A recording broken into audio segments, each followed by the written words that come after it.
So we've known for some time that people's stimulus checks were going to be delayed because not Donald Trump, he doesn't have anything to do with it, but somebody wanted to put his signature on it, delaying them from being sent out.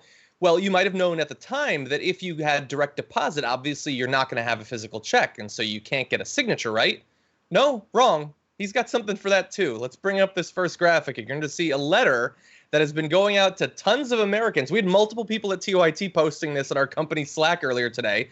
So even if you didn't get the physical check, you did get a physical letter. And as you might have noticed at the bottom, that like screen grab from a Richter scale, that's Donald Trump's signature, which means that the guy that had nothing to do with it when reporters asked, he didn't have it. It wasn't his idea. He didn't want to delay it. He did find time to write wholly unnecessary but expensive letters to send out to literally millions or tens of millions of Americans. And he did find the taxpayer money to send that out with. So you and I just paid for that letter. That's really a campaign letter for Donald Trump. Yeah. Reminding people that he's president. We kind of knew that already. And I wonder if he's also going to be sending out a letter about his incompetence over the last 3 months and how he didn't order any tests or protective equipment. I wonder if that letter's coming next, because he was also president during that action, but perhaps not. And by the way, I hope he didn't use the post office for this, because I know he's very against the post office. Yeah. So I wouldn't want him sending it. I mean, the letters will never get here, right? According to Trump. We were going to help the post office, but we spent all the money on my letters.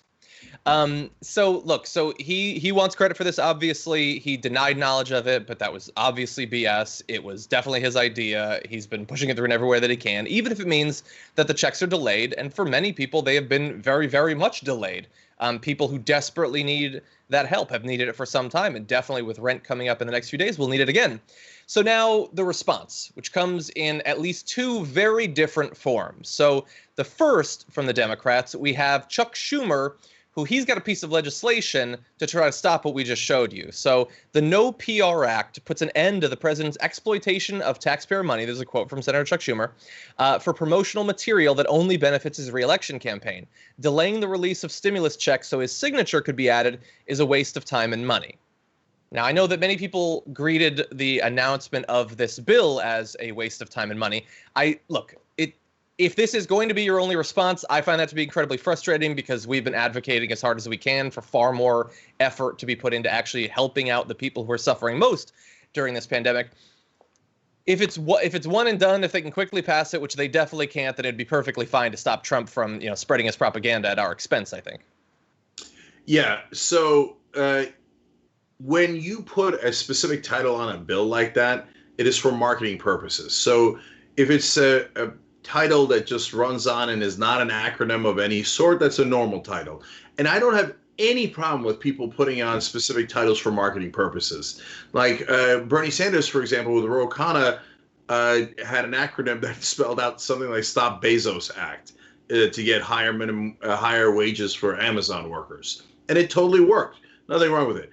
But you can't claim that it's the No PR Act when you're doing PR in the title. Yeah. It's not the No Irony Act, Cenk. So that's what Chuck Schumer's doing today. Others in the Democratic Party are worried a little bit less with the annoying propaganda being added to the stimulus checks, and more with the fact that those checks weren't enough by themselves, and it's been literally weeks since that legislation was passed, and there doesn't really seem to be anything following it up to help out the people who were justifiably in a horrible economic situation, because so many millions of Americans have lost their jobs during this issue.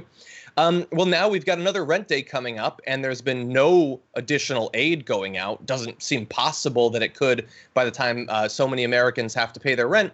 And so they are advocating for a substantive response, substantive solutions to these people's problems. And we have several examples of that. The first is from Representative AOC, who tweeted, "I want everyone to know that the White House, Mnuchin, McConnell, and Congress know that there is a housing crisis looming due to inaction on rent and mortgage relief. If we don't act ASAP, millions could face foreclosure and eviction. Dems have plans to stop it. It's being blocked." Okay. I don't really believe Democratic leadership. I believe AOC and the progressives, and I think that they are. The reason she's making that public statement is not to put pressure on the Republicans. It's to put pressure on Democratic leadership, because it's one thing to have a plan. It's another thing to fight for it. I'll believe that when I see it. But we've got more from progressives. Exactly. And so, it's not just politicians that are trying to rally people to respond to the crushing economic burden that continuing to pay rent when you've lost all of your savings and you don't have a job. So we have an organization working in New York, at least 400 families who live in buildings, each containing over 1,500 rent units, are coordinating building-wide rent strikes, according to the campaign coordinator for Housing Justice for All, a New York-based coalition of tenants and housing activists. Additionally, over 5,000 people have committed through an online pledge to refuse to pay rent in May, as of this morning, at the very least. And so these people are organizing to say that they are not going to pay their rent. And you have some politicians who are trying to help them out. For instance, Representative Ilhan Omar, she unveiled her Rent and Mortgage Cancellation Act, a bill to institute a nationwide cancellation of rents and home mortgage payments through the duration of the coronavirus pandemic.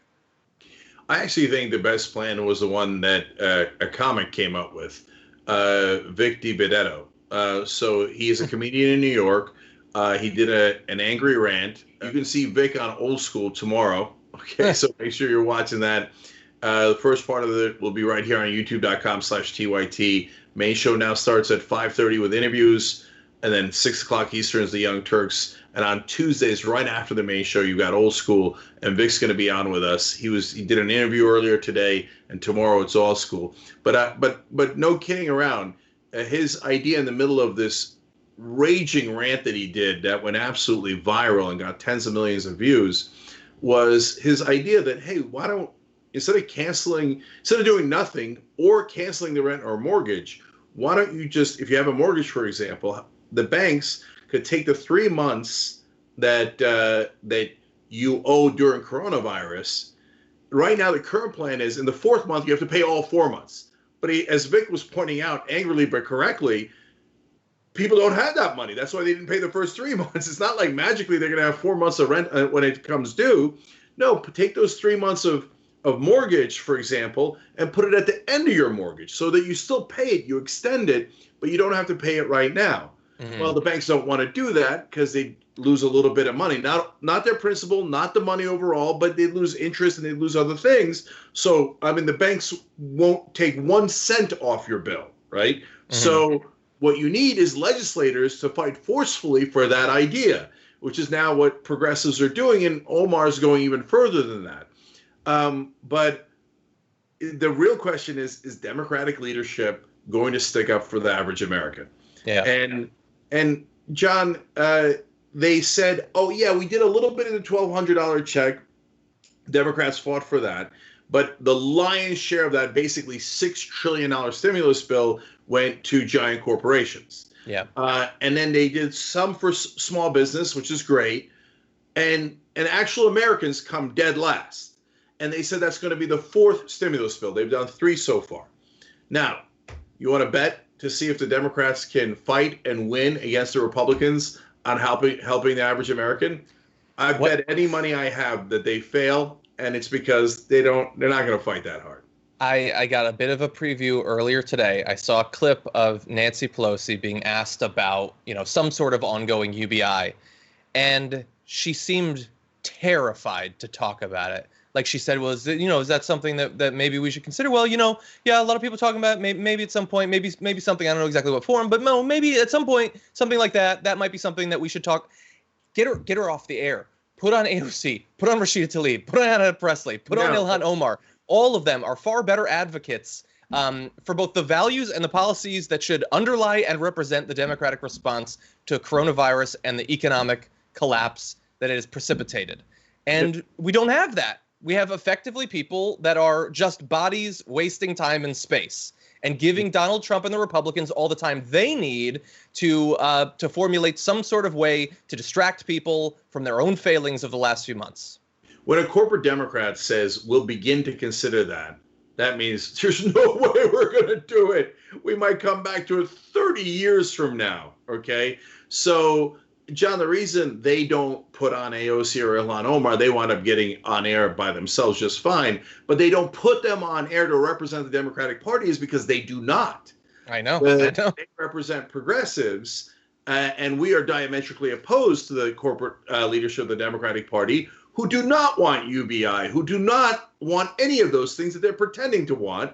And they will soon say, oh, these Republicans, they're so bad. By the way, send me money, give it to my corporate Democrats. We've got to beat the Republicans. Yeah. But golly gee, there was nothing we could do. So write it down in stone. It's what happens every single time. It's not an accident. That's part of the game that's played in Washington.